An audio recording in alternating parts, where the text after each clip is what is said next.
আসসালামু আলাইকুম। আমি এখন দাঁড়িয়ে আছি গোপালগঞ্জের ৭১-এর বধ্যভূমি জয় বাংলা পুকুর। এই যে দেখুন, এই যে আমার ছাত্রদের নিয়ে আমি আজ এই ৭১-এর স্মৃতি বিজড়িত স্থানে এসেছি। আমার শিক্ষার্থীদের আজ আমি ঘুরে ঘুরে এই ৭১-এর কিছু স্মৃতিচিহ্ন দেখাবো। তো আপনারা আমার সাথে থাকবেন। এই যে দেখুন, শহীদ আসাদ সর্দার, পিতা হলো মালেক সর্দার, শশাবাড়িয়া, গোপালগঞ্জ। এরকম প্রতিটা কবরের পাশেই কিন্তু তার ঠিকানাটা দেওয়া আছে। মোট ৩৫টি কবর রয়েছে এই বধ্যভূমিতে। তো আমি আমার শিক্ষার্থীদের এখানে নিয়ে এসেছি।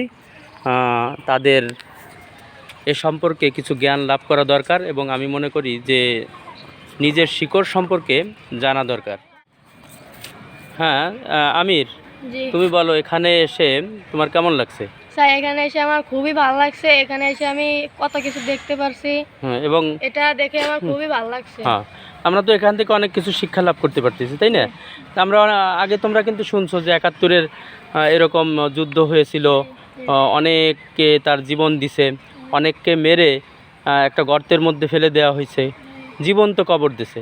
তো এই যে কিন্তু সেরকম একটা বধ্যভূমি, যেখানে কিন্তু পরবর্তীতে তাদের কবরের মতো করে তাদের স্মৃতি চিহ্ন রাখার জন্য এই বধ্যভূমিটা করা হয়েছে। এটা গোপালগঞ্জের উপজেলা চত্বরে। এই যে গোপালগঞ্জের উপজেলা চত্বরটা দেখা যাচ্ছে, তার পাশেই কিন্তু এই বধ্যভূমিটি অবস্থিত। আর আমি আজকে আমার শিক্ষার্থীদের নিয়ে এখানে এসেছি যে তারা যেন এটা থেকে কিছু জ্ঞান লাভ করতে পারে। তো ধন্যবাদ সবাইকে। আর যারা গোপালগঞ্জের আশেপাশে আছেন, অবশ্যই তাদের ছেলে মেয়ে নিয়ে আসবেন। এই ঘটনাগুলো দেখার দরকার, জানার দরকার। তো আসসালামু আলাইকুম সবাইকে।